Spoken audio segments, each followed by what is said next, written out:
Hi guys, so welcome to episode 1 of the vlog, Cynic's View from Halfway Down. I'm recording this in the car park because I don't really know where I will not be interrupted, and I just chose this place because it's quiet and stuff. Today we're going to be discussing why regret something when you've done nothing wrong, and the idea that you're always right. The three main ideas that we can use to address this is 1. The idea that we're all inherently good. 2. We are all subscribed to determinism. And 3. Psychological biases. So first and foremost, the inherent good, right? People are actually born good. That's a common way of thinking that a lot of philosophers have. And I feel the same way because the thing is, just like how water or lightning works, everything in nature takes the path of least resistance, and basically you maximize your effort to reward ratio, and this is the same for human beings. So when you think about perceiving yourself and also how others perceive you, in a sense, when you perceive yourself, what you choose to do in that moment is always the best case scenario that you would think that is the right thing to do, basically. And the idea is you always want to create, or at least for me, the most beneficial thing for yourself. So in a sense, we are all just trying to help ourselves and protect ourselves. So when you think about it like that, it is true that we are all inherently good, and there is no point regretting anything that you have done because at that point you thought it was the best thing to do for yourself. Second, determinism. So some people tend to think that in life everything is predetermined, is preordained, and essentially fate plays a big part in how you carry yourself and what your life amounts to. So this plays into the idea of perceived value and scope.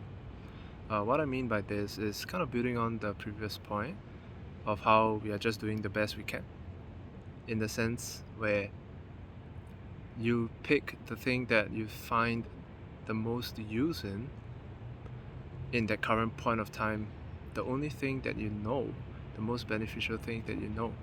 So in a sense, you could also say this as having no choice but to obey higher power, because they are essentially what determines your scope. For example, what I mean by this is your parents would have told you what is good for you, what is bad for you. Society would tell you what is good, and basically the same thing, right? And this leads you to have perceived values about options. Maybe say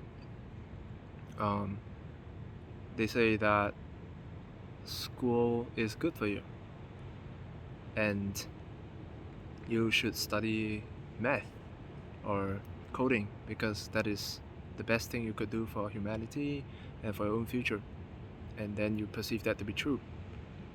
And you might not know of scholarships options that you could have applied for at that point in your life, so you didn't do it. And would you consider that a wrong choice? Would you regret not getting a scholarship? No, because you never seen anything remotely. You didn't have that idea in your head at all. Like nobody would have prepared you for that unless you somehow stumble on it scrolling Instagram or something, or a friend tells you about it. So in a sense, nothing you do was wrong because you could have never saw it coming. And that is what we call kind of playing by ear to fate or determinism. And third, psychological biases. So humans are all hardwired to have biases to protect yourself and your way of thinking in order to stay alive, essentially. So we could also think of it as self-preservation, which is a very big idea in how we live, the actions that we take. Everything boils down to self-preservation. So everything that you do is in a bid to stay alive, the best way. And this could be long term, this could be short term, It all depends on your current scope, which, somebody taught it to you, somebody told you about, something that you cannot easily influence. So in a sense, we are all obeying our sense of self-preservation. That is the master of our lives. And it is really hard to break out of that. So, in conclusion, the only way to better oneself, to overcome these kind of things, is that there is no way. Because why regret anything that you do, knowing that you will always do the right thing? With that aside, that mental exercise aside, okay, so the one thing you could do to better yourself is not an action. It is actually to ask yourself questions in regarding to your scope and your biases. So when you understand what humans have in terms of self-preservation, the biases that leads to that, for example,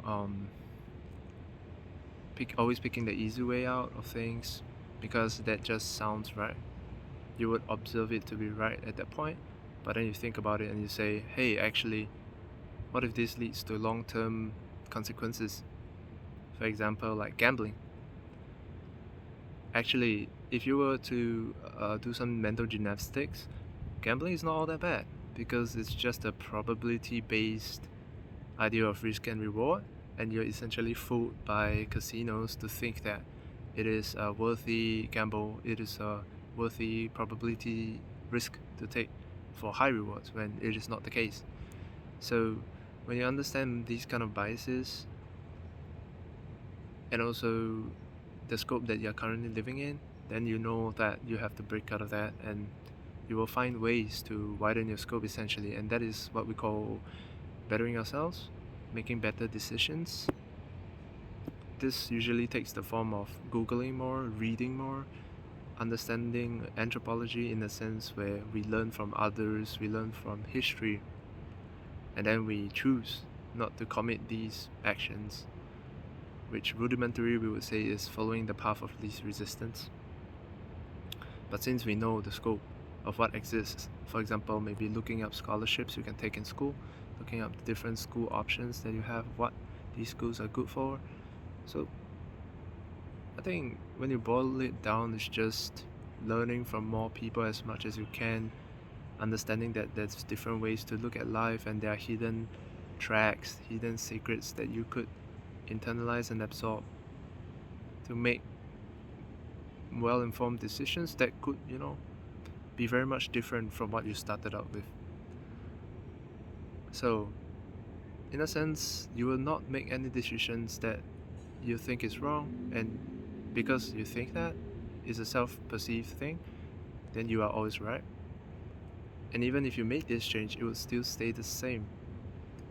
Just that in terms of value, perceived value, in this capitalistic society, you will gain more if you follow proven track records and you know more like hidden pathways that you could follow, which will greatly benefit you if you use them. But even if you don't, you are still making the best of what you have. So honestly, there is no point stressing about it or stressing about life. Some people call this let Jesus take the wheel. And yeah, if you feel overwhelmed by your scope, there's definitely no reason not to downscale and let yourself rest, because it just allows you to go further. And if you really think about it, it's preserving your mental capacity and strength to fight another day essentially. And yeah, there's an idea that the main root of it all is to really let life play itself out, despite whatever you're thinking, if you're feeling really down about it. Because if you decide your own denouement or final act in life, you could be missing out on a lot of other potential pathways that, when you widen your scope, you could see out of the mess. or out of your current lifestyle. So consider that in the sense where you will always find a way out, so do not give up too quickly.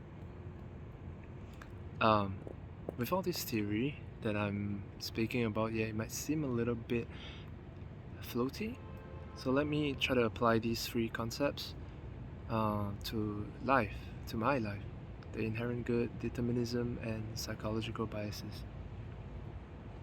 I had a motorcycle crash, a pretty bad one.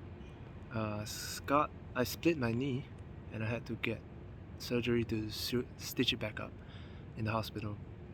And I don't think that I regret any of that because, firstly, the inherent good, at that point in time, I can justify it as I crashed because someone in front of me crashed and I was trying to avoid him. But then, obviously, I was in my second year of riding and I was not very good at my technique, so I crashed, even though I already avoided him. So, that's me trying to do a good thing, the most beneficial thing, and in turn, I hurt myself. Secondly, determinism, the value I thought in stopping and turning around to help him, that kind of kindness, doing the right thing. So I saw a lot of value in that, and the scope, because I was on the bike, I couldn't decide clearly or quickly. It was everything just happened too fast, so I didn't have a wide scope of things, and in that instance, that was the right move for me, and that was the move I took. So it had to happen in a sense, and there was nothing wrong with that. And thirdly, psychological biases, right? Self-preservation wise, if I just didn't do anything, I would never have let myself live it down. So yeah, in a sense, it's the right thing to do for my mental as well, and that is my way of preserving my identity and my sense of self. AKA, that's why it happened. Now you might think that this is a very shallow take because what about the edge cases? What about the things that obviously is grossly wrong by human rights conventions? For example, let me just widen it to the most crazy thing, which is Agent Orange, the USA's use of Agent Orange in the Vietnam War. I will argue that USA didn't do anything wrong because in their self-perceived minds, that was the right thing to do. But of course, if you apply this to a larger power that be, in the form of utilitarianism or collectivism, of what USA chose to do, it is obviously grossly wrong because it violates human rights, and it is essentially saying my life is worth more than yours. So when this kind of thing happens, well, while their self-perceived action is correct, technically correct, but how others perceive them, this sense of the greater good obviously is wrong because people died and the fallout is still so rampant and shit. So USA can say that they did it with no regrets because at that point it was for the greater good of the Americans. But they are rightly so punished. So in a sense, you could think of it as you take a life and you say, hey, it was for my own good. Maybe they say he was trying to hurt me. He was slandering my family. And he was blackmailing me and I had to do it. And in that sense, you could say, oh, okay, that kind of makes sense. But you took a life. And that is saying you value your life more than somebody else's. So you should be rightfully punished by utilitarianism-wise, collectivism-wise, to let society run as a whole and continue to persist. So I guess the way you think about it is you did nothing wrong, but if you did something that you would have to die for to justify, then let's walk the walk. We talk the talk, we walk the walk. Then you shall be punished, so by a death sentence, whatever it is. And in that sense, the matter is settled. Both sides did what they have to do, and this is also part of the concept of determinism. Yeah, that is all I have for this episode. where we go over how we should never regret anything we do and just keep working on our scope to make better informed decisions, but do not let that regret hold you back. Do not let hindsight hold you back, because at that point, that was definitely the thing that you should have done, and you know this. So do not let grief consume you. Do not let your actions stop you from trying to be better, and do not decide your own denouement, because consider the alternatives. You could always find a way to change the scope. Think about it from somebody else's point of view. Find your way out, and yeah, don't lose hope, in a sense.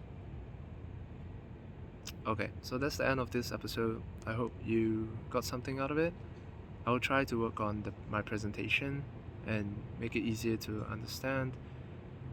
Try to maintain a more informed and unbiased point of view so that I come across more clearly. This is just take it as car park rambling. And see you on the next episode, on episode 2 of A Cynic's View from Halfway Down. See ya.